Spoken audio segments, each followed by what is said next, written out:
20년이다. 이 순간을 위해 나는 내 이름을 버리고 기억을 칼날처럼 갈았다. 저 여자의 떨리는 눈동자, 사색이 된 입술. 그래, 이제야 내가 누군지 알아보겠나?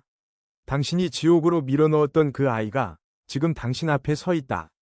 오윤주 씨, 이 유전자 결과치가 거짓말을 한다고 생각하십니까? 아니면 20년 전 그 비린내 나던 시장 바닥에 버려진 아이가 정말 지옥에서 돌아오지 못할 거라고 믿으셨던 건가요? 이게 무슨, 당신이 누군데 감히 우리 청송제에서 이런 망발을 하는 거야. 망발? 당신이 내 아버지의 눈을 가리고 내 인생을 도둑질한 그 세월에 비하면 이건 축복이지. 아버지, 똑똑히 보세요. 당신이 20년 동안 믿어온 저 여자가 당신의 아들을 어떻게 버렸는지. 아버지는 얼어붙었다. 200년 전통이라는 화려한 이름 아래 숨겨진 시커먼 욕망이 드디어 수면 위로 올라왔다.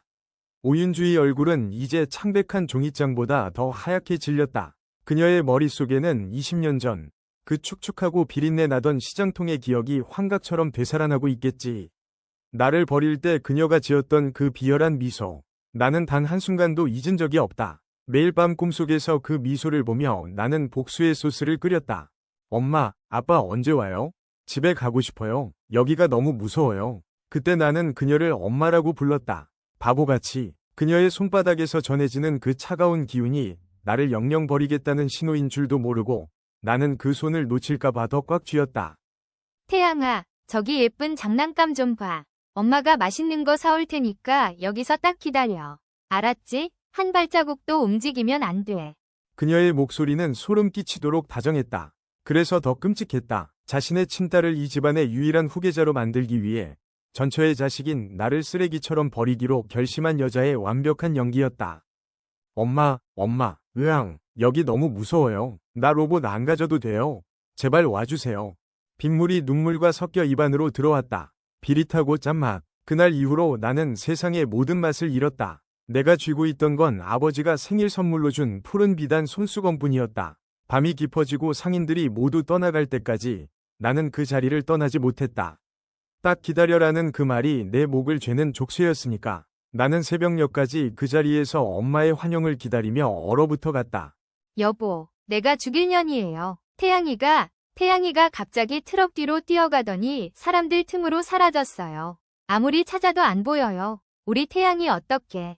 아버지는 무너졌다. 하지만 그녀는 아버지의 등 뒤에서 소리 없이 웃고 있었다. 내가 죽었다고 사망 처리를 하고 내 이름을 가문이 족보에서 지워버리며 그녀는 완전한 승리감에 도취했겠지. 하지만 나는 죽지 않았다. 시장 바닥의 흙탕물을 마시고 버려진 음식 찌꺼기를 씹으며 나는 한태양이 아닌 강바다라는 이름으로 지옥에서 기어 올라왔다. 그래, 50억이면 당장 넘길게. 어차피 이 낡고 캐캐 묵은 집, 이제 미련 없어. 우리 딸 유학자금이나 넉넉히 챙겨서 해외로 뜰 거야. 그녀는 청송제를 지키려 했던 게 아니다. 그저 비싼 값에 팔아치울 고철덩어리로 생각했을 뿐. 20년 동안 그녀가 갉아먹은 건 가문이 재산만이 아니었다. 아버지의 영혼, 그리고 종가의 자부심까지 모두 썩어버렸다. 저 여자의 탐욕이 닿는 곳마다 곰팡이가 피어오르는 것만 같았다. 태양아, 이제 때가 된 것 같다. 네가 20년 전 그 비 내리던 밤에 쥐고 있던 이 손수건, 그리고 당신의 트럭 블랙박스에 찍힌 그 여자의 얼굴. 내가 눈 감기 전에 이걸 내 손에 쥐어줘야 할 것 같구나. 손수건은 빛이 바랬지만 그 위에 새겨진 가문이 문양은 여전히 선명했다. 그리고 영상 속 그녀의 얼굴, 아이를 버리고 도망치듯 택시에 타며 짓던 그 안도감 섞인 미소. 내 심장이 다시 요동치기 시작했다. 슬픔이 아닌 차가운 증오와 복수라는 이름의 심장이. 나는 프랑스로 떠났다. 말도 통하지 않고 인종차별이 판치는 그곳에서 나는 매일 밤 칼을 갈았다. 손가락이 베어 살점이 떨어져 나가는 고통 속에서도 뜨거운 화덕 앞에서 화상을 입으면서도 나는 웃었다. 내 요리는 분노였고 내 소스는 복수였다. 세계적인 미슐랭 스타 셰프 강바다. 그 화려한 명성을 뒤집어쓰고 나는 드디어 내 지옥이었던 청송제로 돌아왔다. 사냥할 시간이다. 강 컨설턴트, 우리 청송제를 어떻게 살리겠다는 거죠? 제안서가 꽤 거창하던데. 간단합니다. 썩은 살점부터 도려내는 거죠. 특히 내부에서 기생하며 가문이 골수까지 좀먹는 쥐새끼들부터요. 그래야 새살이 돋지 않겠습니까? 그녀는 내 날카로운 윤을 피했다. 본능적으로 느꼈겠지. 이 남자가 자신의 목을 조이러 온 사냥개라는 것을. 아버지는 나를 보며 자꾸만 젖은 눈으로 누군가를 떠올리는 듯했다. 미안해요, 아버지. 조금만 기다리세요. 당신의 눈을 가렸던 그 시커먼 장막을 내가 걷어내 드릴 테니. 이 맛은, 이건 내 아내만이 알던 비법인데, 종손에게만 전해지는 비밀 재료의 배합이야. 자네가 도대체 이걸 어떻게 아는 건가? 기억나십니까? 어머니가 제 입에 요리를 넣어주시며 이게 청송제의 영혼이란다 라고 말씀하셨던 그날을요. 당신이 버린 아들의 기억 속에 그 맛은 여전히 생생하게 살아있었습니다. 이 사기꾼. 당장 여기서 이놈을 끌어내. 당신이 뭘 안다고 함부로 짓걸려. 끌려가야 할 사람은 바로 당신이지. 자, 다들 이 화면을 똑똑히 보십시오. 20년 전 빈원 시장 입구입니다. 저기 울고 있는 아이를 길바닥에 버리고 비열하게 웃으며 사라지는 저 여자. 오윤주 씨, 당신 아닙니까? 대형 화면에 그녀의 추악한 죄악이 선명하게 비쳤다. 연회장 여기저기서 야유와 비난이 쏟아졌다. 그녀는 이제 도망갈 곳이 없다. 자신이 만든 거대한 거짓말의 늪에 스스로 발이 묶인 채 침몰하고 있었다. 당신이 나를 버릴 때 다시 돌아올 것처럼 거짓말하며 쥐어줬던 이 손수건. 덕분에 20년 동안 하루도 당신을 잊지 않았어. 고맙다고 해야 하나? 당신의 그 잔인함 덕분에 내가 이렇게 강해졌으니까. 아니야, 그건 조작이야. 전부 저놈이 꾸며낸 거라고요. 믿지 마세요, 여보. 그녀의 비명은 이제 공허한 소음에 불과했다. 진실은 이미 연회장의 차가운 공기 속에 박제되었고 정의는 20년 만에 드디어 제자리를 찾았다. 오윤주, 내 이놈, 내 아들을 죽었다고 속이고 20년을 내 옆에서 웃으며 살았단 말이냐. 당장 내 집에서 나가. 경찰 불러. 인연을 당장 끌어가라고. 나가는 건 몸만 나가는 게 아니지. 당신이 몰래 빼돌린 30억. 그거 내가 만든 유령회사 투자금으로 들어왔더군. 법적으로 당신은 이제 빈털터리의 횡령범일 뿐이야. 평생 감옥에서 추위와 배고픔이 뭔지 참회하며 살아. 아버지는 그녀를 향해 지팡이를 휘둘렀다. 20년 동안 억눌린 배신감과 아들에 대한 미안함이 폭발하는 순간이었다. 태양아, 엄마가 잘못했어. 내가 미쳤었나 봐. 제발 한 번만 용서해줘. 나 감옥 가기 싫어. 내 이름은 강바다입니다. 한태양은 20년 전 그 차가운 시장 바닥에서 당신 손에 이미 죽었습니다. 당신에게 줄 용서는 그때 빗물에 다 씻겨 내려갔으니 평생 그 죄를 지고 지옥을 떠돌아. 닫히는 대문 틈으로 그녀의 처참한 얼굴이 멀어졌다. 통쾌함보다는 깊은 허무함이 밀려왔다. 이 간단한 순간을 위해 나는 내 청춘 전체를 지옥에서 보냈구나. 아들아, 이 못난 아비를 용서해다오. 눈앞에 두고도 알아보지 못한 내가 죄인이다. 아니요, 아버지. 이제부터 진짜 시작입니다. 청송제는 이제 닫힌 문을 열고 저처럼 기회를 잃은 사람들을 위한 배움터가 될 겁니다. 그것이 진짜 전통의 정신이니까요. 20년 전 이 상처는 흉터로 남겠지만 그 흉터는 이제 내가 살아낸 훈장이 되었다. 나는 더 이상 도망치지 않는다. 이곳 나의 집 청송제에서 나는 새로운 역사를 써내려갈 것이다. 사랑하는 사람들을 지키는 가장 따뜻한 요리와 함께.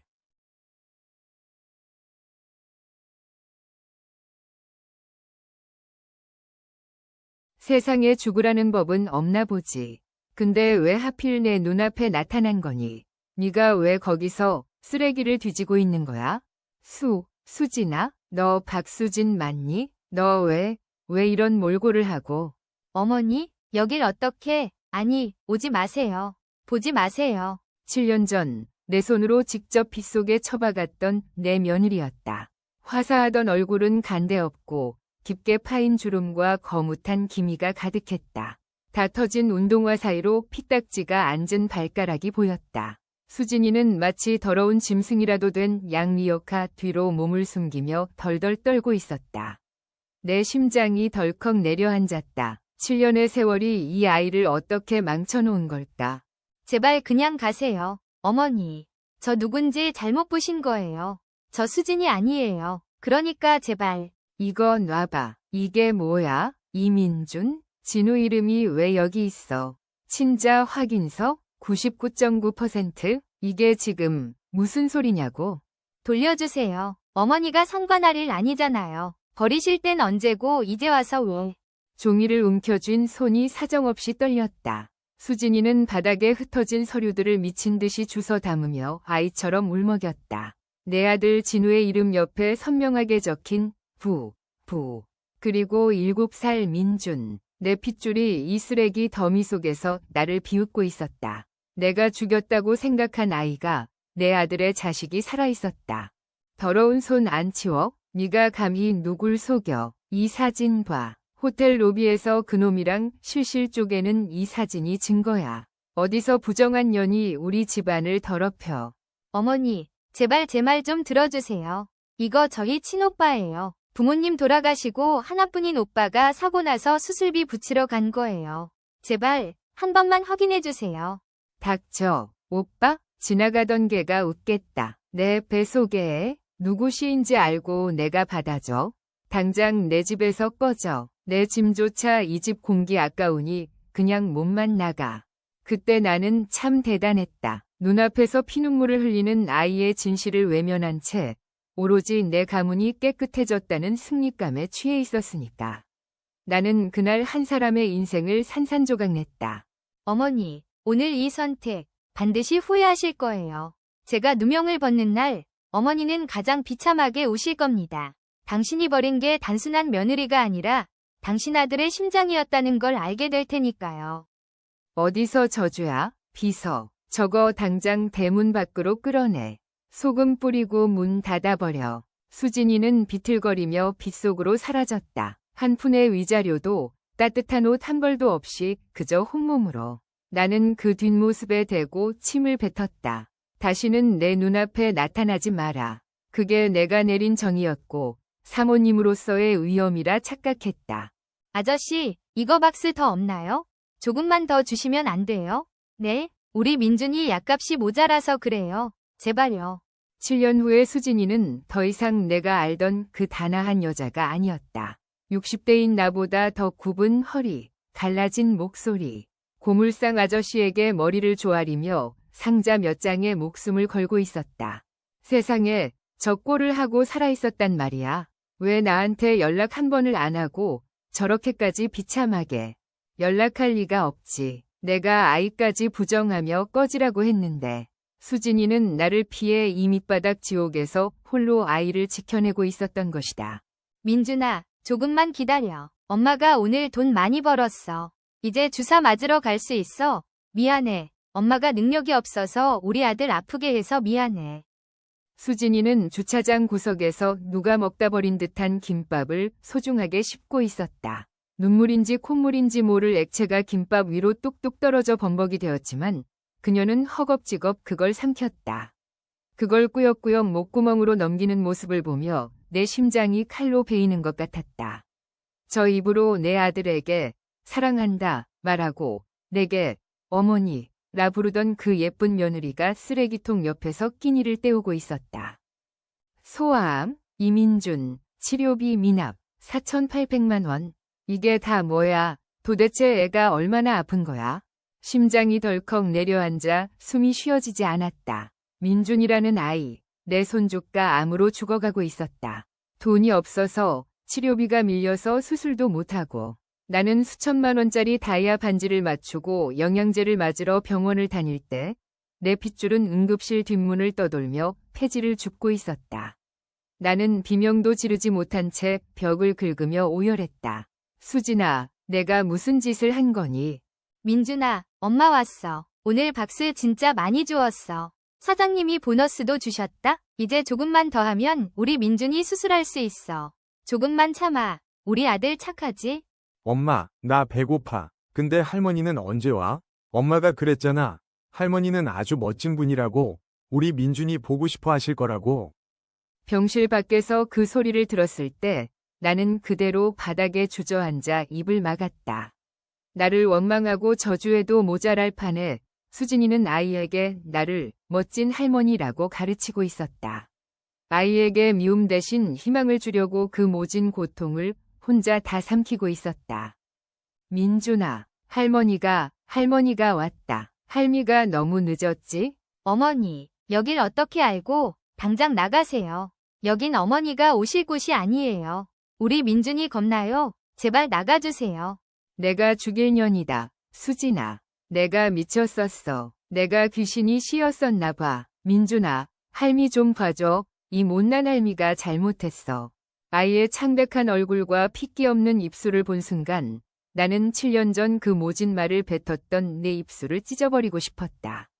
민준이는 겁에 질린 눈으로 나를 바라보았다. 어머니, 갑자기 소아병동이라니요? 무슨 일이신데요? 진우야, 당장 와라. 내 아들이 죽어간다. 내 마누라가 길바닥에서 쓰레기를 줍고 있다고. 우리가 무슨 짓을 했는지 네가 와서 직접 보란 말이야. 나는 그 자리에서 7년 전 비서가 조작했던 사진들의 원본과 진실을 진우에게 모두 보냈다. 모든 것이 내 오만과 편견이 빚어낸 참극이었다. 진우의 비명 같은 오열이 소화기를 타고 내 귓가를 때렸다. 수진아, 민준아, 어머니, 이게 다 뭐예요? 수진이 오빠 사고 났을 때 어머니가 수진이 내쫓으신 거예요? 그 형님이 전신마비로 누워있는데 그걸 외도라고 하신 거냐고요? 내가 다 시켰다. 네가 평범한 집안 여자랑 결혼하는 게 싫어서 비서한테 건수 하나만 잡으라고 압박했어. 내가 너랑 수진이 갈라놓으려고 악마 짓을 했어. 어머니가 사람이세요? 내 자식이야. 내 아들이 저기서 숨도 못 쉬고 있는데 어떻게 우리한테 이럴 수가 있어. 702호 보호자님, 민준이 혈압 급격히 떨어집니다. 지금 당장 수술실 올려야 해요. 보호자님, 예납금이랑 서류 아직 안 됐나요? 선생님, 제발요. 돈은 제가 밤을 새워서라도 벌어올게요. 제 신장이라도 눈이라도 떼어가세요. 제발 우리 민준이 숨만 쉬게 해주세요. 내가 다 낼게. 이 병원 통째로 살 돈 줄 테니까 내 손주부터 살려내. 수진아, 정신 차려. 어머니가 다 해결할게. 수진이는 이미 정신을 놓고 바닥을 긁고 있었다. 나는 떨리는 손으로 블랙카드를 집어 던지며 울부짖었다. 내 재산이 무슨 소용인가. 내 핏줄이 꺼져가는데.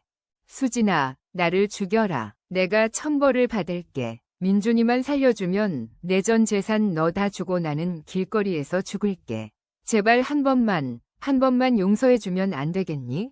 용서요? 돈 필요 없어요. 민준이 눈 뜨면 우리 다시는 찾지 마세요. 어머니가 무서워요. 사람 목숨을 종이장처럼 여기고 자기 기분대로 휘두르는 어머니가 소름 끼치도록 싫어요.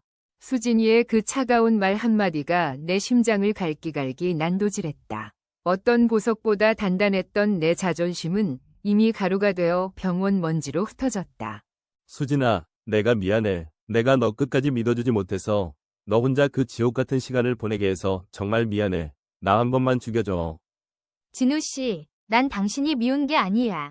우리가 함께 꿈꿨던 그 미래가 당신 어머니 손에 갈갈이 찢겨나간 게 그게 너무 슬퍼서 가슴이 알려. 우리 민준이 살아서 나오기만 하면 돼. 다른 건 아무것도 필요 없어. 나는 멀찍이 떨어져 두 사람의 뒷모습을 보며 깨달았다. 내가 부순 것은 단순한 가정이 아니라 이 세상에서 가장 고결한 사랑이었다는 것을. 나는 그날 밤 비서에게 자수하라고 명령하고 내 모든 죄를 세상에 밝히기로 했다.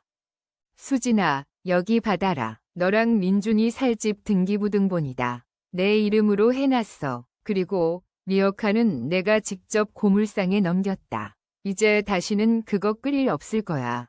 어머니, 왜 이제야 우리 민준이 저렇게 되기 전에 오시지. 용서하지 마라. 평생 나 원망하면서 살아. 하지만 민준이 할머니로 딱 한 번만 속죄할 기회를 다오. 미안하다. 죽을 때까지 미안해하며 살게. 비가 그친 병원 마당. 이제는 낡은 리어카 대신 새 유모차를 미는 수진이와 진우의 뒷모습을 보며 나는 처음으로 진짜 기도를 드렸다. 이제 저들의 눈물을 내가 다 닦아주겠노라고. 내 남은 생은 오직 속죄를 위해서만 쓰겠노라고.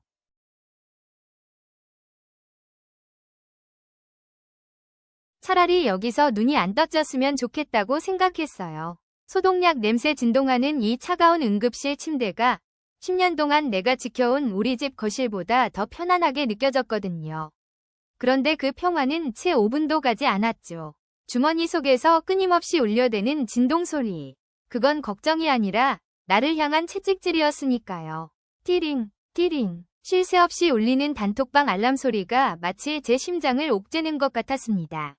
몸은 천근만근이고 팔에는 링거 바늘이 꽂혀 있는데 화면 너머 들려오는 가족들의 목소리는 저를 다시 지옥으로 끌어내리더군요. 야, 너 지금 어디야? 손님들 다 오시는데 주인공이 안 보이면 어쩌자는 거야? 남동생 주원이의 짜증 섞인 메시지가 눈에 들어왔을 때 저는 눈을 감았습니다. 아, 여기가 내가 죽을 자리구나 싶었죠. 엄마의 메시지가 뒤이어 화면에 떴어요. 너 안 오면 이상 누가 치우니? 약 먹고 얼른 와라. 너 몸살 기운 있는 거 안다만 오늘 주원이 장인어른도 오시는 자리 아니냐. 네가 분위기 망치면 우리 주원이 입장이 뭐가 돼. 아들이 변호사가 된 게 그렇게 자랑스러워서 연구위원인데 정작 그 상을 차리다 쓰러진 딸 자식 안부는 안중에도 없나 봐요. 엄마, 나 지금 응급실이야. 의사가 절대 안정이 필요하대. 손을 떨며 보낸 답장엔 곧바로 답이 왔습니다. 응급실? 너는 꼭 중요한 날에만 그렇게 유난을 떨더라. 죽을 병 아니면 대충 수습하고 와. 사람 불렀으면 돈이 얼마인데 네가 그 생각을 안 하니.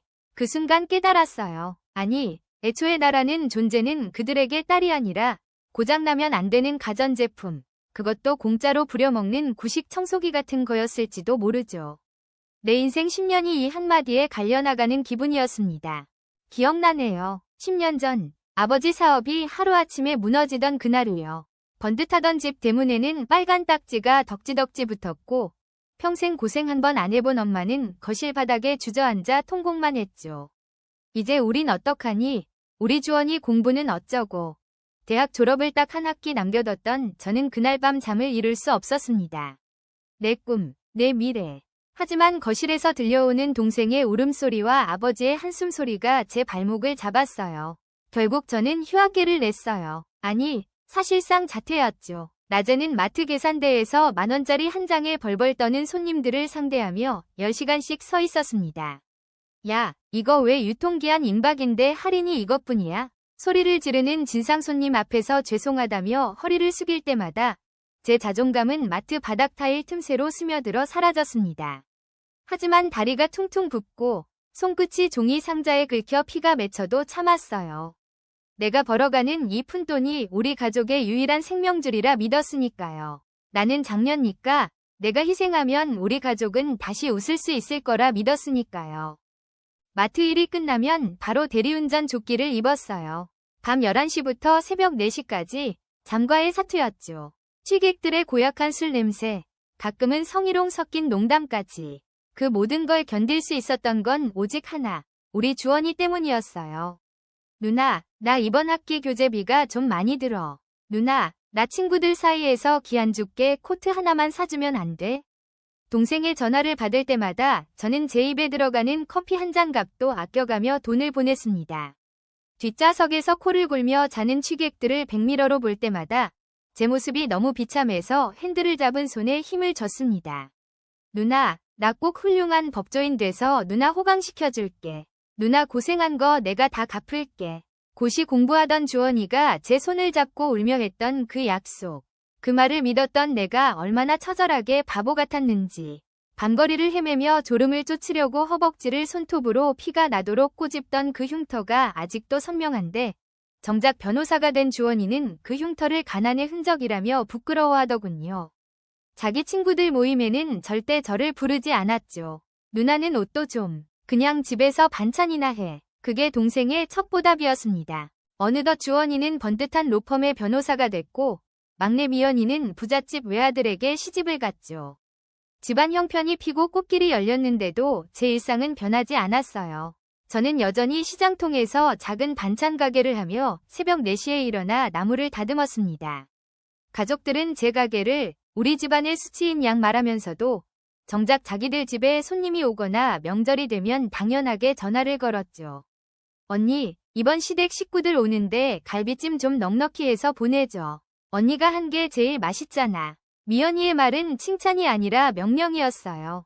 돈요? 재료비라도 주면 다행이었죠. 주원이가 명절에 집에 내려와서 그러더군요. 누나는 어차피 배운 게 없어서 사회 나가면 무시당해. 그냥 여기서 반찬이나 하면서 우리 집안일 도와주는 게 누나한테도 이득이야. 우리가 주는 생활비면 충분하잖아. 생활비. 한 달에 50만 원 주면서 생색은 온 세상을 다 가진 것처럼 내더군요. 내가 10년 동안 동생 학비와 부모님 생활비로 쏟아부은 돈이 5억이 넘는데 고작 그 돈으로 저를 집안의 종처럼 묶어두려 했던 겁니다. 아버지 고희연 일주일 전 제 몸 상태는 이미 정상이 아니었습니다. 지독한 독감에 걸려 숨을 쉴 때마다 가슴이 따가웠죠. 하지만 엄마는 막무가내였어요. 주원이 장인어른이 미식가라는데 출장 뷔페 그까짓 거 돈만 비싸고 먹을 거 하나 없어. 네가 고생 좀 해라. 소고기 좋은 거 끊어놨으니까 네가 다 무치고 복고해. 제가 너무 아파서 목소리조차 나오지 않는 상태로 엄마, 나 진짜 죽을 것 같아. 이번 한 번만 사람 쓰자. 라고 애원했을 때 엄마의 표정을 잊을 수가 없습니다. 엄마는 제 이마에 손을 얹어보지도 않고 혀를 찼어요. 너는 젊은 애가 왜 그렇게 유세니? 사지 멀쩡한데 뭐가 아프다고 그래. 주원이 기 살려주는 날인데 누나가 돼서 그것도 못하니? 너 안 오면 나 여기서 죽어버릴 거야. 그 협박 아닌 협박에 저는 또 바보같이 주방으로 향했습니다. 갈비찜 30인분을 삶고 잡채를 버무리고 허리를 펴지도 못한 채 수백 장의 전을 부쳤습니다. 기름 냄새에 속이 뒤집히고 식은땀이 비오듯 쏟아지는데도 저는 가족들의 길을 위해 제 생명을 갉아먹고 있었죠. 결국 사고가 났습니다. 마지막으로 전을 담은 쟁반을 옮기려는데 갑자기 눈앞에 하얀 점들이 생기더니 세상이 통째로 뒤집혔습니다. 뜨거운 프라이팬 위로 고꾸라지려던 찰나 다행히 바닥으로 쓰러졌죠. 정신을 차려보니 응급실 천장이 보였어요. 간호사가 뛰어와서 환자분, 정신이 드세요? 라고 묻는데 제 눈에선 눈물이 줄줄 흘렀습니다. 아파서가 아니었어요. 쓰러지는 그 순간 제 머릿속에 든 생각이 이제 전 안 붙여도 된다 라는 안도감이었다는 게 너무 슬퍼서요. 과로, 심각한 영양실조, 그리고 스트레스성 위경련. 의사는 대체 몸을 이 지경으로 만들 때까지 주변 사람들은 뭐 했냐며 화를 냈습니다.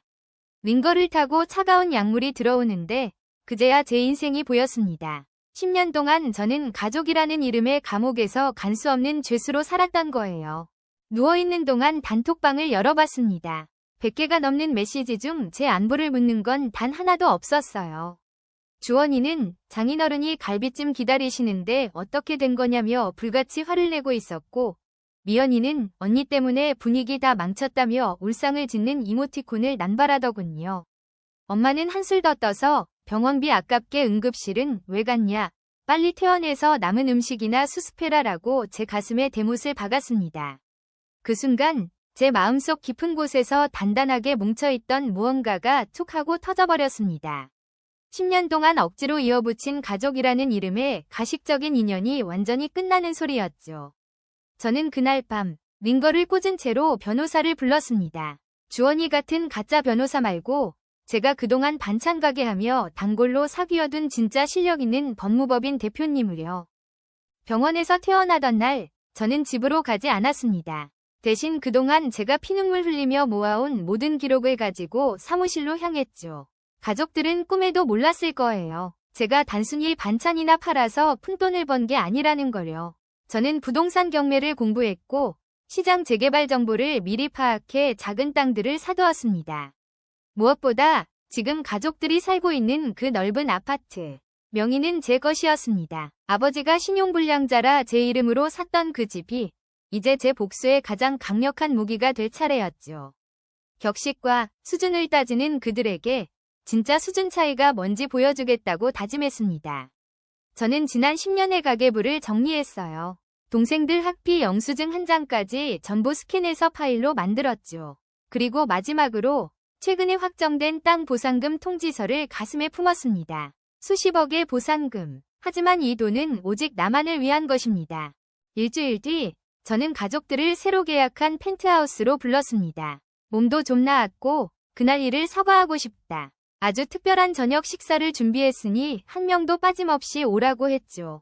평소라면 콧방귀도 끼지 않았을 그들이 펜트하우스라는 말에 눈이 뒤집혀서 달려오더군요. 주원이는 로펌 동료들에게 자랑할 사진 찍을 준비를 하고 왔고 미연이는 명품 가방을 들고 나타났습니다. 부모님은 벌써부터 우리 딸이 이제야 돈을 좀 쓰네라며 거드름을 피웠죠. 거실 대리석 식탁 위에는 커다란 은색 덮개가 씌워진 접시들이 놓여 있었습니다. 가족들은 그 밑에 스테이크나 랍스터 같은 화려한 음식이 있을 거라 확신하며 침을 삼켰습니다. 자, 이제 열어보세요. 여러분의 수준에 딱 맞는 만찬입니다. 접시를 덮고 있던 은색 덮개를 걷어 올리자 가족들의 표정은 순식간에 일그러졌습니다. 그곳엔 화려한 요리 대신 편의점에서 파는 3,500원짜리 도시락과 유통기한이 오늘까지인 반값 세일빵, 그리고 편의점 컵라면들이 놓여 있었거든요. 주원이가 의자를 뒤로 밀치며 소리를 질렀습니다. 야, 너 미쳤어? 이게 지금 뭐 하는 짓이야? 사람 불러놓고 장난질이야? 엄마도 기가 막힌다는 듯 제 팔을 쳤습니다. 너 정말 정신이 나갔구나. 주원이 얼굴이 뭐가 돼? 저는 눈 하나 깜짝하지 않고 차갑게 웃으며 말했습니다. 왜들 이래? 주원이 너 저번에 그랬잖아. 집에서 먹는 밥에 돈 쓰는 거 아깝다고. 엄마도 나 시장 갈 때마다 떨이만 사오라고 돈 아끼라고 했지? 이게 당신들이 나한테 10년 동안 요구했던 가성비야. 내 정성은 당신들한테 공짜였으니까 오늘은 정성 싹 빼고 당신들이 낸 간만큼만 준비했어. 어때? 익숙하지 않아? 아버지가 식탁을 쾅 치며 일어나려 할 때 저는 가방에서 두꺼운 서류 뭉치를 꺼내 식탁 중앙에 던졌습니다. 앉으세요. 아직 메인 요리가 남았으니까. 첫 번째 서류는 지난 10년간 제가 당신들에게 쏟아부은 지출 내역서였습니다. 주원이 로스쿨 학비 8천만 원, 미연이 혼수비 1억, 아빠 병원비와 생활비. 도합 5억 4,300만 원. 이 돈, 내가 다 대리운전하고 밤잠 줄여가며 번 돈이야. 근데 당신들은 나한테 고맙다는 말 한마디 한 적 있어? 오히려 무식하다고 무시했지. 그리고 두 번째 서류, 퇴거 요청서를 내밀었습니다. 지금 당신들이 사는 아파트, 4명이인 거 알지? 다음 주까지 짐 빼. 나 그 집 팔았어. 잔금 치러야 하니까 당장 나가. 주원이의 얼굴이 흑빛으로 변했습니다. 누나, 그게 무슨 소리야? 그 집 없으면 우린 갈 데가 없어. 엄마가 갑자기 제 바짓가랑이를 붙잡고 바닥에 주저앉았습니다. 서연아, 내가 죽을 죄를 졌다. 내가 입이 10개라도 할 말이 없어. 그래도 가족인데 어떻게 길바닥으로 내몰아. 저는 엄마의 손을 냉정하게 뿌리쳤습니다. 그리고 미리 준비해둔 소형 파쇄기를 식탁 위에 올렸죠. 드르륵, 드르륵. 저는 가족관계 증명서와 그동안 소중히 간직했던 가족 사진들을 하나씩 파쇄기에 넣었습니다. 가족? 당신들한테 난 가족이 아니라 무한 동력 ATM이었잖아. 이제 이 기계 고장났으니까 폐기 처분하려고. 당신들이 나한테 준 상처, 이 서류들이 잘게 찢기는 것처럼 내 마음속에서도 다 찢어버렸어. 아, 그리고 하나 더. 나 이번에 신도시 개발 보상금으로 수십억 받았어. 근데 걱정 마. 당신들한테는 10원짜리 하나 안 갈 거니까. 주원아, 너 변호사니까 잘 알지? 명의가 내 건데 네가 뭘 어쩌겠어. 법대로 해봐. 한 번. 그날 이후 저는 모든 연락을 끊고 번호를 바꿨습니다. 들리는 소문에 의하면 주원이는 품위 유지비로 끌어다 쓴 사채 때문에 로펌에서 잘릴 위기라더군요. 변호사라는 놈이 누나 돈으로 호의호식하다가 제 손으로 벌려니 감당이 안 된 거죠. 미연이는 친정이 망하고 아파트까지 뺏겼다는 소식에 시댁에서 투명인간 취급을 받으며 이혼 서류를 받았다고 합니다. 부모님요? 지금은 지방의 작은 월세방을 전전하며 서로를 원망하고 있답니다. 엄마는 매일 제 옛날 가게 자리에 와서 울며 기다린다는데 저는 그쪽으론 침도 뱉지 않습니다. 제가 쓰러졌을 때 약 먹고 와서 상 치워라 하던 그 목소리가 아직도 귓가에 생생하거든요. 인과응보, 그게 세상의 이치라는 걸 그들은 이제야 뼈저리게 배우고 있겠죠. 지금 저는 산토리니의 하얀 집 테라스에 앉아 있습니다. 눈앞에 펼쳐진 에게해의 푸른 바다를 보며 비로소 숨을 쉬는 법을 다시 배우고 있어요. 지난 10년, 남을 위해 살았던 그 시간들이 아깝지 않냐고요? 아니요. 덕분에 저는 사람을 보는 눈을 얻었고 저 자신을 사랑하는 법을 배웠습니다. 여러분, 착하게 살되 이용당하지는 마세요. 당신의 선의를 당연하게 여기는 사람들에게는 당신의 가장 차가운 뒷모습을 보여줄 용기가 필요합니다. 그게 당신을 지키는 유일한 방법이니까요. 저는 이제 저만을 위한 두 번째 인생을 시작하러 갑니다. 응원해 주실 거죠?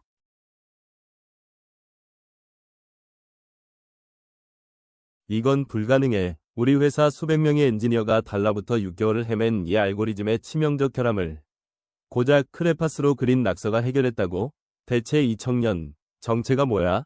가사 도우미의 아들이라고 했나? 이제 겨우 20살 남짓해 보이는 저 젊은이가 어떻게 우리 회사의 극비 보안 코드를 마치 눈앞의 풍경을 그리듯 꿰뚫어 본 거지? 이한 씨, 이 빨간색 선, 이게 뭘 의미하는 건지 설명할 수 있겠어? 자네가 뭘 알고 그린 건가? 위미요? 그런 거 몰라요. 그냥 기계가 비명을 지르는 것 같아서요. 여기 이 부분, 선이 꼬여서 숨을 못 쉬고 있잖아요. 그래서 끊어준 것뿐이에요. 그게 그렇게 대단한 건가요? 기계가 비명을 지른다고? 전 세계에서 나만 들을 수 있다고 생각했던 그 비명을 이 청년은 시각적으로 보고 있어. 소름이 돋아. 저 청년이 그어내린 빨간색 선 하나가 내가 20년간 쌓아올린 논리의 성벽을 단숨에 무너뜨리고 있어. 20년 전, 그날도 비가 왔었지. 내 비서실장이자 사촌형인 태윤 형이 가져온 증거들은 완벽했어. 연후 네가 내 회사를 팔아넘기려 했다는 로그 기록, 그리고 다른 남자와의 사진들. 난 미쳐 있었어. 진혁 씨, 제발 내 눈을 봐요. 저 기록들, 저 사진들, 다 가짜예요. 태윤 형님이 꾸민 일이라고요? 어떻게 나보다 저런 차가운 숫자들을 더 믿을 수 있어요? 숫자는 거짓말을 안 해. 연우야, 내 입에서 나오는 말보다 내 모니터에 찍힌 로그 기록이 훨씬 더 진실해. 당신의 결백은 내 데이터 어디에도 존재하지 않아. 그러니까 당장 내 집에서, 내 인생에서 꺼져. 진혁 씨, 나 지금 아이 가졌단 말이에요. 우리 아이를 위해서라도 제발 한 번만 더 확인해봐요. 그 아이가 내 아이라는 증거는 있어? 당장 지워. 내 눈앞에서 사라지라고. 그게 우리 아이를 지우는 일인 줄도 모르고 난 잔인했지. 데이터가 곧 진실이라고 믿었던 내 오만이 나를 괴물로 만들었어. 지독한 불면증을 피해 도망치듯 내려온 별장. 거기 새로운 가사 도우미는 말이 없었어. 항상 마스크를 쓰고 안경을 눌렀어서 얼굴도 제대로 못 봤지. 사장님, 식사 차려두었습니다. 멸치 육수를 좀 진하게 내서 된장찌개를 끓였는데 입맛에 맞으실지 모르겠네요. 잠깐, 이 맛. 당신 이거 어떻게 알았지? 내가 조미료 싫어하고 멸치똥 일일이 다 발라낸 육수만 먹는다는 거 누구한테 들었어? 그냥 사장님 체질을 보니까 속이 안 좋으신 것 같아서 제 방식대로 해본 거예요. 불편하셨다면 죄송합니다. 익숙한 그리움이 목구멍을 타고 넘어올 때마다 난 스스로를 저주했지. 20년 전 사라진 그 맛이 왜 이 낯선 여자의 손끝에서 느껴지는 걸까? 그 낮은 목소리조차 내 기억 속에 누군가를 닮아 있어서 난 숟가락을 들 때마다 손을 떨어야 했어. 그 여자의 아들, 이안. 군대를 갓 제대했다는 저 청년은 이상할 정도로 조용해. 구석에서 맨날 그림만 그려. 애 엄마는 미안해하며 아들을 숨기려 했지만 난 상관없었어. 사장님, 제 그림이 방해되나요? 치울게요. 아니, 치울 것까지는 없어. 그런데 자네, 아까부터 뭘 그렇게 그리는 건가? 그 패턴, 묘하게 복잡해 보이는군. 그냥 세상이 이렇게 보여요. 사람들 말소리도, 바람 소리도, 저기 돌아가는 환풍기 소리도 다 저한테는 선과 색으로 보이거든요. 이상하죠? 데이터와 알고리즘, 오직 논리만이 나를 구원할 거라 믿었거든. 그런데 저 청년의 눈빛, 무언가를 꿰뚫어 보는 듯한 저 서늘한 눈동자가 자꾸만 내 신경을 건드려. 마치 나를 다 알고 있다는 듯한 그 시선 말이야. 공학적으로 설명할 수 없는 기묘한 천재성이 저 청년의 붓끝에서 요동치고 있어. 요즘은 그 논리조차 나를 배신해. 넥스트 비전에 사활이 걸린 AI 보안 시스템 아테나에 자꾸 원인불명의 버그가 생겨. 태윤 형은 이 사회를 소집해 나를 압박하고 있지. 진혁아, 아테나의 오류는 내 정신 상태의 투영이야. 20년 동안 쉬지 않고 달려왔잖아. 이제 그만 쉬어야지. 형이 다 알아서 알게. 넌 그냥 별장에서 푹 쉬어. 형, 아테나는 내 전부야. 내 인생을 갈아 넣은 알고리즘이라고. 오류? 금방 잡아낼 수 있어. 이 사회에는 조금만 더 시간을 달라고 해줘. 시간? 주주들이 널 기다려줄 것 같아? 이미 내 회의만 도장 다 찍혔어. 아테나는 이제 내가 관리한다. 형의 그 다정한 목소리가 사실은 나를 죽이려는 칼날이라는 걸 난 이미 느끼고 있었어. 내 눈엔 이제 0과 1의 숫자들이 가시처럼 돋아나 나를 찔러대. 여기가 네가 숨어 지낸다는 별장이냐? 꼬리말이 아니네. 대한민국 1위 기업 CEO가 가사 도우미나 부리면서 처박혀 있다니. 형, 여긴 왜 온 거야? 할 말 있으면 회사에서 해. 회사? 거기 이제 내 자리 없어. 인수인계나 잘해. 그리고 저 청년은 누구야? 가사 도우미 아들? 눈빛이 아주 기분 나쁘네. 너랑 닮은 것 같기도 하고. 말 조심해. 저 청년은 아무 상관없어. 그래? 아무튼 일주일 준다. 스스로 물러나면 퇴직금이라도 챙겨줄게. 아니면 비참하게 끌려나갈래? 태윤 형의 말이 내 목을 조르는 밧줄처럼 느껴졌어. 그는 이미 이 사진을 포섭하고 나를 끌어내릴 준비를 마친 거야. 20년 전처럼 그는 또다시 내 모든 것을 빼앗으려 하고 있었어. 거실 테이블 위에 놓인 이한이의 스케치북. 무심코 넘기다 난 심장이 멈추는 줄 알았어. 형형색색의 선들이 얽혀 있는데 그건 낙서가 아니었어.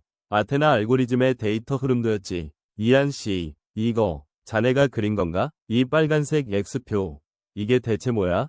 아, 그거요? 거기가 제일 시끄러운 소리가 나길래 표시해둔 거예요. 검은 선들이 여기서 엉켜서 섞고 있더라고요. 그걸 지우면 조용해질 텐데 말이죠. 소름이 돋았지. 이건 인간의 영역이 아니야. 내가 6개월간 찾지 못한 버그의 핵심을 전산 지식도 없는 청년이 소리로 듣고 색으로 찾아냈어. 아저씨, 여기 벌레가 살아요. 이 선을 끊어야 기계가 숨을 쉬죠. 그 목소리가 환청처럼 들려왔어. 난 홀린 듯 이한이를 쳐다봤어. 녀석은 창가에서 햇빛을 받으며 그림을 그리고 있었지. 그런데 저는, 이한 씨, 혹시 자네 어머니 성함이 어떻게 되나? 그리고 자네 생일이 혹시 20년 전 가을인가? 어머니 성함은 왜 모르시죠? 그리고 제 생일은 사장님이 상관하실 일이 아닌 것 같은데요. 저희 어머니, 사장님이 함부로 불러도 되는 분 아닙니다. 집중할 때 왼쪽 눈을 살짝 가늘게 뜨는 저 습관. 화가 나면 입술을 꽉 깨무는 저 표정. 거울 속에 나를 보는 것 같았어. 심장이 미친 듯이 뛰기 시작했지. 설마, 아니야, 그럴 리 없어. 20년 전 그 아이는 연우와 함께 사라졌잖아. 내가 지우라고 소리쳤던 그 아이가 이렇게 장성해서 내 앞에 나타났을 리가 없잖아. 가까이 다가가 청년의 목을 봤어. 낡은 줄에 매달린 파란색 보석. 사파이어 커프스 버튼이었지. 이 버튼, 자네한테 왜 있는 거야? 어디서 났어? 이거요? 저희 어머니가 제 목숨보다 소중히 하라고 주신 거예요. 제 아버지가 남긴 유일한 흔적이라면서요. 비록 아들을 지우라고 했던 비겁한 사람이지만 그래도 제 뿌리니까 잊지 말라고요. 아들을 지우라고 했다고? 연우가 정말 그렇게 말했어? 사장님이 그 이름을 어떻게 아시죠? 당신이 바로 그 사람이에요. 우리 엄마를 비속으로 내쫓은 그 악마? 세상에 단 한 쌍뿐인 그 물건이 왜 이 청년의 목에 걸려 있는 거지? 청년의 담담하지만 서슬퍼런 말투가 내 가슴에 대못을 박았어. 집이서 지금 당장 유전자 검사소로 가. 이 칫솔하고 내 머리카락 결과 나올 때까지 거기서 한 발짝도 움직이지 마. 그리고 20년 전 강태윤이 관리했던 서버의 백업 로그, 암호화된 파일까지 싹 다 복구해. 수단과 방법 가리지 말고. 사장님, 갑자기 왜 그러십니까? 20년 전 일은 이미 다 끝난. 안 끝났어. 이제 시작이야. 내가 무슨 짓을 저질렀는지, 내가 어떤 지옥을 만들었는지 이제야 똑똑히 보인다고. 태윤 형이 숨긴 그 가짜 진실, 내가 내 손으로 다 찢어 밝힐 거야. 내 목소리가 떨리고 있었어. 만약 내 생각이 맞다면 난 20년 동안 내 아내와 아들을 지옥 속에 방치한 짐승만도 못한 놈이니까. 사장님, 아니, 당신, 이것 좀 봐요. 형이라는 그 사람이 여기 왔을 때부터 이 지네들이 기어다녀요. 지네라니? 이하나, 그림에 그려진 이 검은 선들 말이야? 네, 소파 밑에서 삐 소리를 내면서 기어다녀요. 아주 기분 나쁜 소리요. 우리가 하는 말들을 다 갉아먹고 있다고요. 도청 장치. 태윤 형, 여기까지 사람을 보냈단 말이지? 난 소파 밑을 뒤져 정교하게 숨겨진 장치를 찾아냈어. 이한이는 전파의 흐름을 시각으로 읽어내고 있었던 거야. 형, 넌 네가 완벽하다고 생각했지? 하지만 넌 네가 버린 내 아들의 천재성까지는 계산하지 못했어. 이하나, 짐 싸라. 여기서 나가야겠다. 더 이상 여기 있을 이유가 없어. 연우야, 서연우, 제발 가지 마. 내가 잘못했어. 내가 다 잘못했다고. 이제 와서 그 이름을 부르는 이유가 뭐죠? 마스크 벗으니까 이제야 사람으로 보여요? 20년 전에는 벌레 보듯 하더니? 연우야, 난 형의 말을 믿었어. 데이터가 다 진짜인 줄 알았어. 당신은 예나 지금이나 똑같아. 보고 싶은 것만 보고 믿고 싶은 것만 믿지.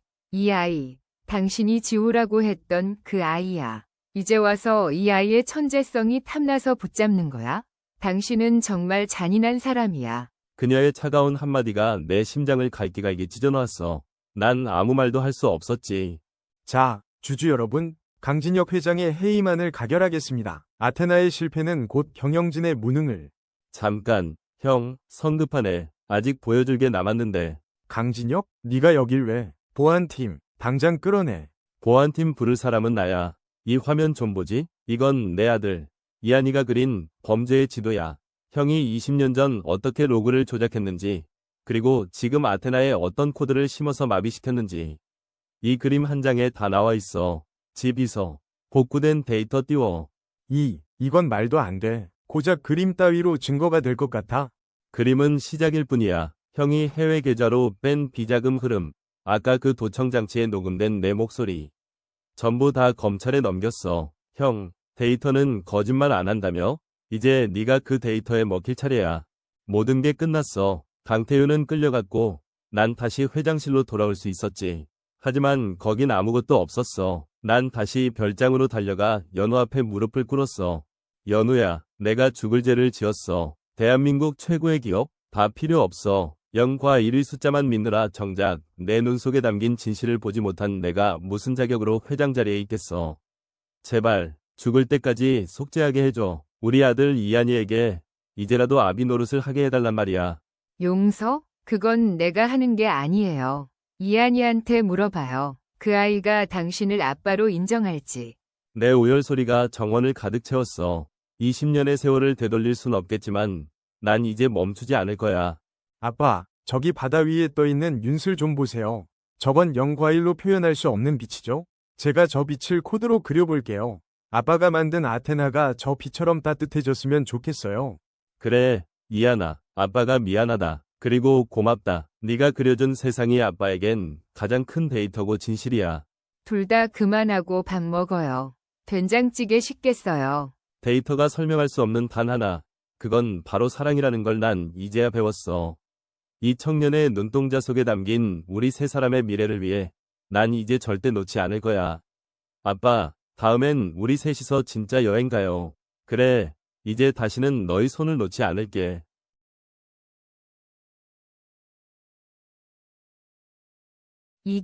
이게 다 뭐야? 왜 내 아들 셔츠에 피가? 손이 덜덜 떨렸습니다. 세탁기 깊숙한 곳, 젖은 빨래들 사이에서 끌어올린 흰 셔츠. 깃부터 가슴팍까지 선명하게 베어든 붉은 자국은 이미 굳어 검붉게 변해 있었죠. 가슴이 철렁 내려앉았습니다. 아들에게 무슨 일이 생긴 건가? 아니면 설마 그 애가 누군가를? 머릿속이 하얗게 전멸했습니다. 평생을 정직하게 살아온 내 인생에 이런 픽픽 공포가 찾아올 줄은 꿈에도 몰랐습니다. 이 비린내 나는 진실의 서막이 저를 집어삼키려 하고 있었습니다. 어머니, 지금 남의 세탁기 뒤져요? 노망났어요? 그거 당장 내놔요. 어느새 뒤에 나타난 며느리가 제 손에서 셔츠를 낚아챘습니다. 눈빛은 얼음장보다 차가웠고 말투는 이미 저를 인간 취급도 하지 않고 있었죠. 며칠 전까지만 해도 상상도 못할 일이었습니다. 며느리의 이중생활은 그렇게 시작되었습니다. 그녀의 눈에는 당혹감보다도 저를 향한 혐오가 가득했습니다. 마치 더러운 오물을 보는 듯한 그 표정. 저는 그 순간 직감했습니다. 이 여자는 내가 알던 그 착한 아이가 아니라는 것을요. 그래, 내가 바보였지. 그 웃음 뒤에 칼을 숨기고 있을 줄이야. 저는 평생을 아들 하나만 보고 살았습니다. 남편 일찍 보내고 시장통에서 차가운 바닥에 앉아 국밥 날라가며 그 귀한 아들 대학 보내고 장가까지 보냈죠.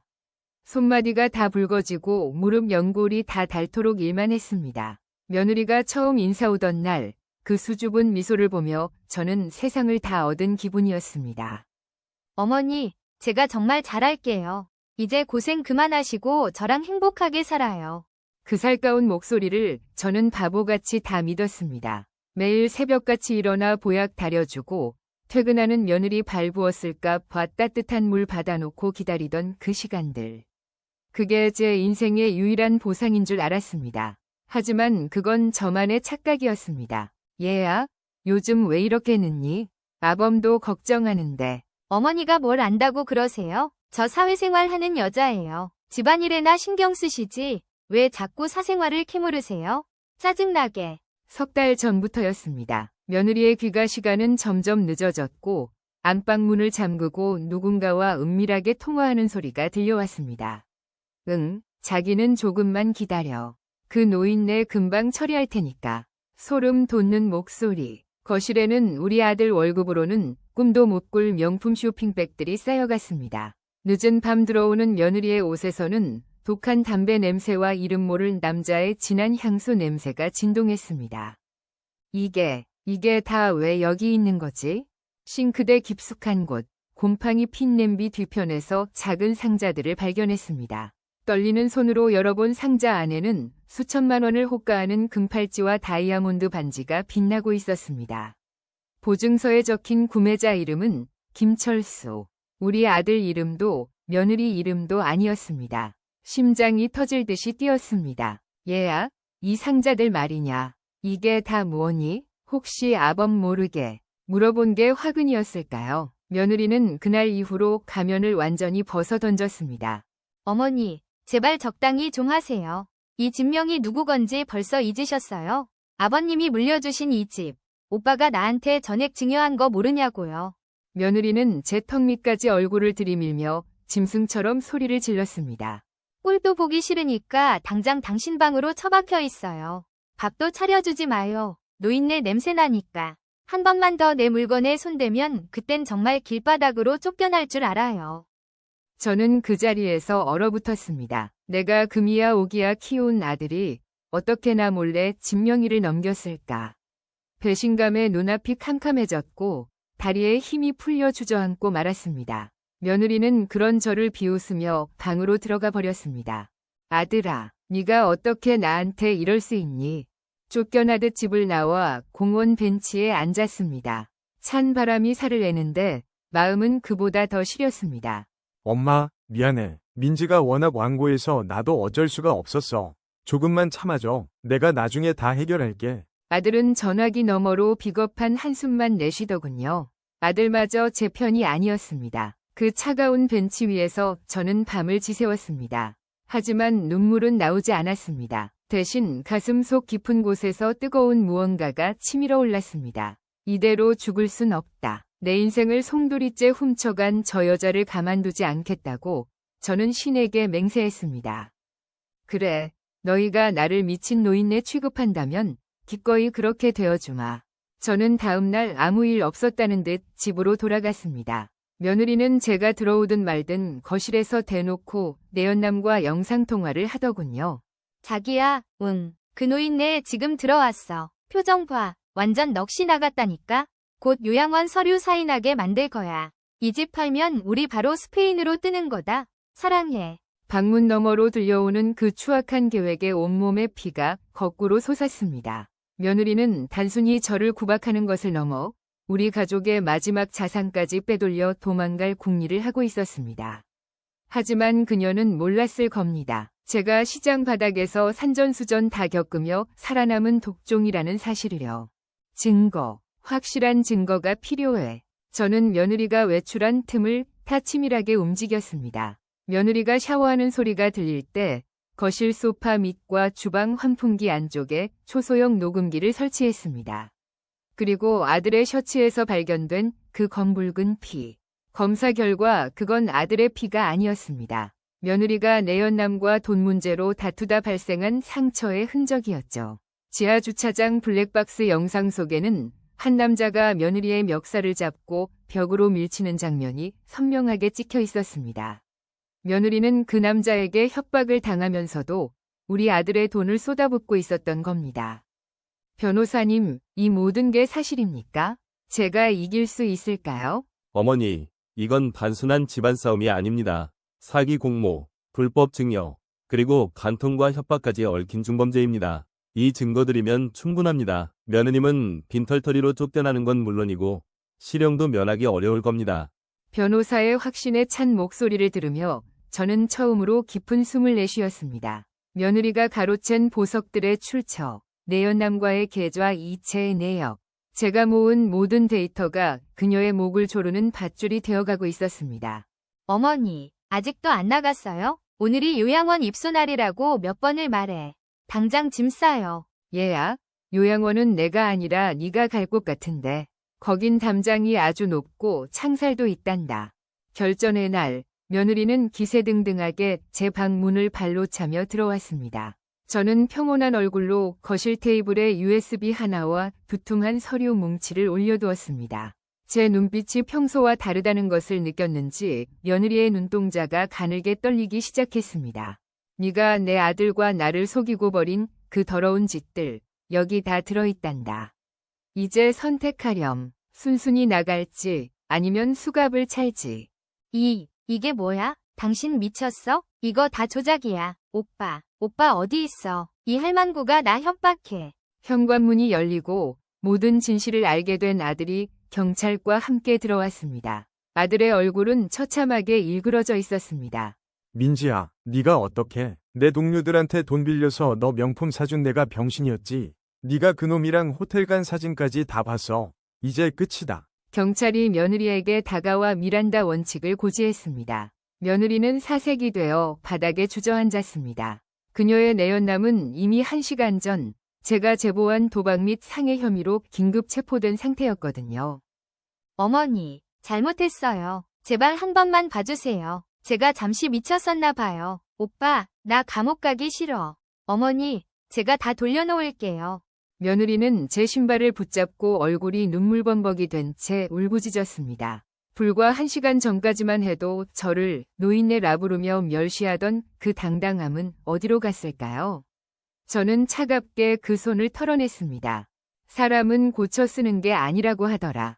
용서는 판사님한테 가서 빌어라. 나는 오늘부로 내 어머니라는 이름을 버렸다. 너 같은 짐승에게 줄 자비는 없다. 가거라. 네가 뿌린 씨앗이니 네가 거두어야지. 며느리는 수갑을 찬 채 형사들에게 끌려나갔습니다. 그녀가 지나간 자리에 남은 건 비로한 욕망의 찌꺼기뿐이었습니다. 아들은 제 앞에 무릎을 꿇고 통곡했습니다. 엄마, 내가 죽을 죄를 지었어. 엄마 마음을 그렇게 아프게 하고 나를 용서하지 마. 저는 아들을 안아주지 않았습니다. 자식을 잘못 가르친 제 업보도 있기에 아들 역시 스스로 이 고통을 견뎌내야 한다고 생각했습니다. 하지만 명확한 사실 하나는 이제 우리 집의 독사는 사라졌다는 것입니다. 이제야 바람이 시원하구나. 내 인생, 이제 시작이야. 베란다 너머로 붉은 노을이 지고 있습니다. 집은 다시 고요해졌고 제 마음도 비로소 평온을 되찾았습니다. 며느리에게 넘어갔던 진명인은 사기 및 불법 증여로 인정되어 다시 제 이름으로 돌아왔습니다. 저는 이제 누구의 어머니, 누구의 희생양으로 살지 않을 겁니다. 시청자 여러분, 호의가 계속되면 권리인 줄 아는 사람들이 있습니다. 절대로 참지 마세요. 자신을 지키는 가장 강력한 무기는 끝까지 포기하지 않는 진실입니다.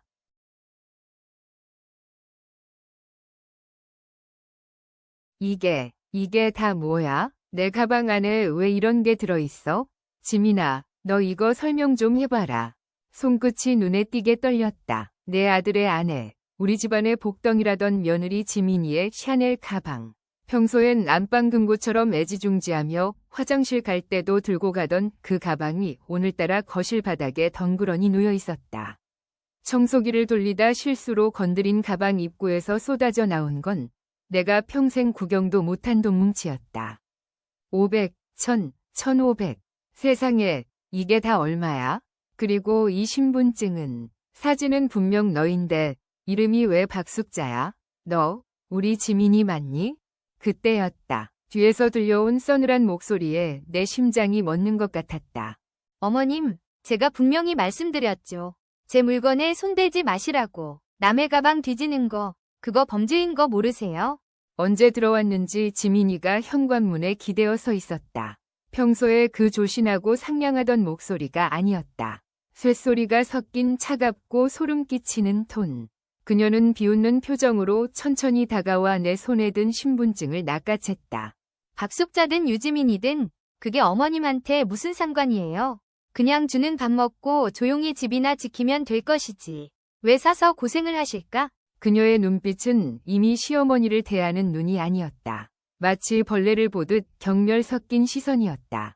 지난 1년의 세월이 주마등처럼 스쳐 지나갔다. 우리 아들이 대기업 과장으로 승진하고 명문대 출신 부잣집 딸과 결혼한다고 했을 때 나는 세상을 다 얻은 줄 알았다. 지민이는 몸이 약하다는 핑계로 집안일을 거부했고 나는 내 금쪽 같은 아들을 위해 스스로 식모가 되기를 자처했다. 지민아, 너 오늘 약 먹을 시간이다. 내가 전복 죽 쑤어 놨으니 좀 먹으렴. 아, 냄새 나니까 저리 좀 치워요. 어머님 몸에서 나는 그 특유의 노인 냄새. 전복 비린내보다 더 지독한 거 알아요? 무릎 연골이 다 닳아 없어질 정도로 걸레질을 하고 아침마다 칠첩반상을 차려 바쳤건만 돌아온 건 냄새난다는 멸시와 구박뿐이었다. 나는 그저 내 아들이 행복하다면 다 참을 수 있다고 생각했다. 지민아, 요즘 민수가 생활비 때문에 고민이 많더라. 너한테 준 재테크 자금 조금만 빼서 쓰면 안 되겠니?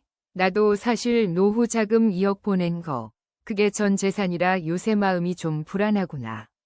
어머님, 재테크가 무슨 애들 장난인 줄 아세요? 한 번 들어가면 못 빼는 거예요. 정급하면 어머님 폐물이라도 파시든가요. 아들 앞길 막지 마시고요. 그녀는 내 2억 원을 가져간 뒤로 수익은커녕 원금에 대해서도 입을 닫았다. 그러면서 본인은 매일같이 명품 쇼핑백을 들고 귀가했다. 아들은 지민이 말만 믿고 나를 오히려 돈 밝히는 노인 취급하며 다그쳤다. 하지만 오늘 그 가방 속에 3천만 원을 본 순간 내 안에 무언가가 무너져 내렸다. 박숙자, 10년 전 발행된 신분증 속의 이름. 사진 속의 그녀는 지금의 세련된 모습은 없었지만 왼쪽 눈 밑에 작은 점까지 분명히 지민이었다. 아니야, 그럴 리 없어. 지민이는 미국에서 대학 나왔다고 했고 부모님은 강남에서 병원 하신다고 했는데 박숙자라니? 이게 어떻게 된 일이야? 내 머릿속은 수만 가지 생각으로 복잡해졌다. 만약 이름부터 모든 게 가짜라면 내 아들이 지금 살고 있는 여자는 누구란 말인가? 나는 떨리는 손으로 아들에게 전화를 걸었지만 아들은 오늘도 바쁘다며 전화를 끊어버렸다. 가방 사건 이후 지민이의 본색은 더욱 악랄해졌다. 어머님, 요즘 자꾸 헛것 보시고 이상한 소리 하시는데 이거 치매 초기 증상이에요. 내가 아는 요양원 있는데 거기가 공기도 좋고 노인네들 관리도 잘 해준대요. 민수한테는 제가 잘 말해둘 테니까 짐 싸세요. 너 지금 나를 내쫓겠다는 거냐? 이 집 내 돈도 들어가 있어. 누가요? 증거 있어요? 어머님이 자진해서 증여하신 거잖아요. 아, 그리고 비 오는 날엔 거실 나오지 마세요. 눅눅한 냄새 섞이면 역겨우니까. 비가 쏟아지던 어느 날 밤, 나는 거실 바닥으로 쫓겨나 얇은 담요 한 장에 의지한 채 밤새 울었다. 아들은 안방에서 지민이의 콧노래 소리에 취해 잠들어 있었다. 야, 박숙자, 너 당장 말해. 내 돈 2억 어디로 뺐어? 너 우리 아들한테 무슨 짓을 한 거야? 참다 못한 내가 지민이의 머리채를 잡으려 하자 그녀가 내 손목을 낚아채더니 그대로 내 뺨을 후려쳤다. 이 할망구가 노망이 났나. 곱게 가라니까 매를 보내? 그래, 나 박숙자 맞다. 내 아들? 그 멍청한 놈은 내가 유지민인 줄 알고 지 영혼까지 팔기세던데. 조용히 있어. 내 아들 신용대출까지 싹 긁어서 나갈 때까지 입뻥긋하면 내 아들 인생 진짜 끝나는 줄 알아. 그녀의 눈에는 일말의 가책도 없었다. 오로지 탐욕과 살기만이 가득했다. 그래, 내가 죽을 때 죽더라도 너 같은 괴물한테 내 아들을 맡길 수는 없지. 나는 다음 날 새벽, 지민이가 잠든 사이 몰래 집을 나왔다. 발가락 사이로 물집이 잡히도록 걷고 또 걸어 예전에 알고 지내던 은퇴한 형사를 찾아갔다. 내가 가진 마지막 비상금과 폐물을 내밀었다. 김 형사님, 제발 도와주세요. 우리 며느리, 아니 이 여자 정체 좀 밝혀주세요. 내 아들이 죽게 생겼어요. 사흘 뒤, 김 형사가 가져온 서류 봉투는 가히 충격적이었다. 진짜 유지민은 5년 전 이미 사망했고 박숙자는 그 이름을 도용해 전국을 돌며 혼인 빙자 사기를 치던 정과 오범의 지명 수배자였다. 조사를 하면 할수록 기가 막혔다. 박숙자는 이미 아들 명의로 3억 원의 사채까지 끌어다 쓴 상태였다. 김 형사님, 오늘 오후에 이 여자가 돈을 다 찾아서 나간답니다. 어떻게 하죠? 아들은 아직도 제 말을 안 믿어요. 명자 씨, 지금 당장 집으로 가세요. 가서 시간을 끌어야 합니다. 경찰은 제가 부를 테니 그 여자가 짐 싸서 나가지 못하게 어떻게든 붙잡으세요. 심장이 터질 것 같았다. 나는 떨리는 다리를 이끌고 다시 그 지옥 같은 집으로 향했다. 집으로 돌아오니 거실에는 이미 이민 가방이 3개나 나와 있었다. 박숙자는 선글라스를 끼고 여유롭게 커피를 마시고 있었다. 어머님, 마지막 인사는 생략할게요. 아들한테는 제가 잘 설명했으니까 이제 이 집은 사채업자들이 알아서 할 거예요. 잘 먹고 잘 사세요. 아, 길바닥에서요. 나는 침착하게 식탁 의자에 앉았다. 그리고 미리 준비한 차를 따랐다. 숙자야, 그렇게 서두를 거 없다. 가방 안에 든 3천만 원. 그거 들고 나갈 수 있을 것 같니? 뭐? 네가 그걸 어떻게? 그녀가 미친 듯이 가방을 열어젖혔다. 하지만 그 안에는 돈뭉치 대신 그녀의 전과 기록이 담긴 수사 기록 사본과 사망한 유지민 위 사망 진단서가 가득 들어 있었다. 너 내가 금융권에서 30년이란 거 잊었니? 네가 뺀 돈 이미 사고 계좌로 신고해서 지급 정지시켰어. 그리고 이 가방 안에 있던 진짜 돈은 내가 이미 안전한 곳으로 옮겼다. 이 미친 노인네가 죽고 싶어? 그녀가 내 목을 조르려 달려들 때 나는 미리 켜둔 휴대폰 녹음기를 흔들었다. 경찰분들, 들으셨죠? 지금 이 여자가 저를 살해 협박하고 있습니다. 그 순간 현관 도어록 소리와 함께 무장한 경찰들이 들이닥쳤다. 박숙자는 창문으로 도망치려 했지만 이미 집 주변은 포위된 상태였다. 이건 와. 이거 놓으라고. 내가 뭘 잘못했는데. 지들이 멍청해서 속은 걸 왜 나한테 지랄이야. 수갑이 채워지는 순간에도 그녀는 욕설을 내뱉었다. 나는 그녀의 뺨을 똑같이 되돌려 주었다. 이건 내 아들 몫이고 이건 내 인생 몫이다. 박숙자. 경찰차 뒤로 아들이 넋이 나간 표정으로 달려왔다. 모든 진실을 알게 된 아들은 현관 바닥에 주저앉아 머리를 쥐어뜯었다. 엄마 내가 죽일 놈이야. 어떻게 그럴 수가 있어? 지민이가, 아니 그 여자가 어떻게 나한테. 민수야, 일어나라. 살다 보면 똥 밟을 때도 있는 법이다. 그래도 내 목숨 안 잃고 더 큰 빚지기 전에 끝낸 게 어디냐. 엄마가 있으니까 괜찮아. 다시 시작하면 된다. 나는 울부짖는 아들을 품에 안았다. 비로소 지옥 같던 1년이 끝나는 기분이었다. 한 달 뒤 나는 구치소 면회실에서 박숙자를 다시 만났다. 화장기 없는 그녀의 얼굴은 초라하기 그지없었다. 어머님, 저 좀 살려주세요. 합의해주시면 제가 나중에 돈 벌어서 꼭 갚을게요. 아니, 나는 네가 감옥에서 아주 오래 살았으면 좋겠다. 네가 훔친 건 우리 돈뿐만이 아니야. 사람에 대한 믿음, 그리고 한 가정을 송두리째 짓밟은 죗값은 달게 받아야지. 평생 그 안에서 박숙자라는 내 진짜 이름으로 불리며 썩어라. 나는 뒤도 돌아보지 않고 면회실을 나왔다. 따사로운 오후 햇살이 내리쬐는 공원 벤치. 나는 아들이 보낸 문자를 확인한다. 엄마, 오늘 일찍 퇴근해. 맛있는 거 사갈게. 인생의 늦가을에 만난 태풍이었지만 덕분에 뿌리는 더 단단해졌다. 가방 속의 3천만 원보다 지금 내 손에 쥐어진 따뜻한 커피 한 잔과 아들의 진심 어린 사과가 더 소중하다. 내 인생은 이제부터 진짜 시작이다. 자, 이제 저녁 준비하러 가볼까? 오늘은 우리 민수가 좋아하는 된장찌개 좀 맛있게 끓여야겠네. 나는 가벼운 발걸음으로 집을 향해 걷는다. 내 등 뒤로 지는 노을이 오늘따라 유난히 아름다웠다. 오늘 이야기가 여러분의 답답한 가슴에 조금이나마 위로가 되었거나 작은 깨달음을 주었다면 구독과 좋아요로 마음을 나눠주세요. 여러분의 응원 한마디가 제가 다음 이야기를 써내려가는 큰 힘이 됩니다. 비슷한 경험이 있으시거나 하고 싶은 말씀이 있다면 아래 댓글로 남겨주세요. 제가 하나하나 읽어보며 여러분의 인생을 함께 응원하겠습니다. 여러분의 가정에 평화와 행복이 가득하기를, 그리고 오늘보다 더 나은 내일이 찾아오기를 진심으로 기원합니다. 지금까지 오 마이 인생이었습니다. 시청해주셔서 감사합니다.